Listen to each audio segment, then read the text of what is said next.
सपा का डेलीगेशन आज सीतापुर जेल में आजम खान से मिलने गया था। हालांकि उन्हें बैरंग वापस लौटना पड़ा, लेकिन बताया जा रहा है कि सपा का यह डेलीगेशन समाजवादी पार्टी के अध्यक्ष अखिलेश यादव के कहने पर आजम खान से मिलने पहुंचा था। अखिलेश यादव जी ने ही तो हम लोगों को भेजा है कि यहाँ पर आजम खान साहब से मिलने के लिए। अखिलेश यादव जी पूरे प्रदेश में समाजवादी पार्टी के नेताओं और कार्यकर्ताओं के ऊपर जो लगातार उत्पीड़न, दमन, जुल्म, अन्याय हो रहा है, उसके खिलाफ बोलने का काम कर रहे हैं। जैसे मैं यहाँ पर आया हूँ, वैसे ही कुछ विधायक गए हैं बरेली, जहाँ पर एक विधायक का पेट्रोल गिरा दिया गया है। कुछ विधायक गए हैं सदापुर में और कुछ विधायक गए हैं प्रयागराज में। लेकिन अब खुद अखिलेश यादव ने सामने आकर इस बात को साफ कर दिया है कि उन्होंने किसी तरह के डेलीगेशन को आजम खान से मिलने नहीं पहुंचा। उन्हें तो इस बात की जानकारी ही नहीं है।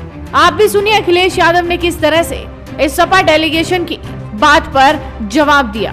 अगर कहीं हुए वो भारतीय जनता पार्टी की सरकार में, और ये सरकार कंटिन्यूटी की है, ये सरकार लगातार चल रही है, तो इस सरकार में जो आंकड़े आ रहे हैं, जो जमीन पर दिखाई दे रहा है, कोई सुरक्षित नहीं है। हमारे पत्रकार साथी अगर सच्चाई दिखा देंगे तो हो सकता है उन्हें जेल जाना पड़े।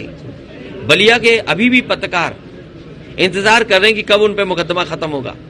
वो जेल में हैं, और जेल में इसलिए हैं कि उन्होंने पर्दाफाश कर दिया था कि क्वेश्चन पेपर कहां से आउट हो रहा है। मुझे याद है सरकार बनते ही अयोध्या जैसी धरती पर घटना हुई, 5 साल की बेटी के साथ घटना हुई, उसको केजीएमयू में एडमिट होना पड़ा, इलाज चला, दवाई उसके पिताजी को बाहर से खरीदनी पड़ी, जैसे तैसे इलाज हुआ, और इलाज 1 दिन 2 दिन 1 हफ्ते का इलाज नहीं, 1 साल इलाज चलेगा। मैं ये जानना चाहता हूं कि अयोध्या में जिस जगह पर 5 साल की बेटी के साथ अन्याय हुआ हो, दुराचार हुआ हो, क्या उस आश्रम पर ये सरकार बुलडोजर चलाएगी कि नहीं चलाएगी? जहां पर 5 साल की बेटी के साथ घटना हुई हो, क्या उत्तर प्रदेश के बुलडोजर वहां पर जाएंगे आश्रम को ध्वस्त करने के नहीं जाएंगे?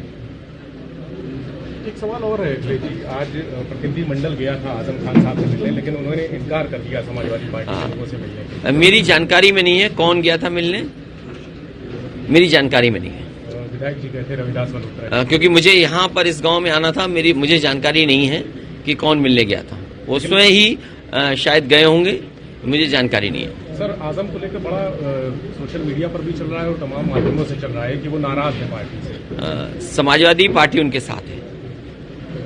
जमानत उनकी कराएंगे, एक मामला देखिए वो कानूनी है, और जो समाजवादी पार्टी लीगली मदद कर सकती है वो करेगी, लेकिन उनके साथ जो अन्याय हुआ है वो भारतीय जनता पार्टी ने किया है। भारतीय जनता पार्टी जानबूझ करके ऐसे अधिकारियों को लेकर गई जिससे उनके ऊपर अन्याय हो सके, झूठे मुकदमे लग सके।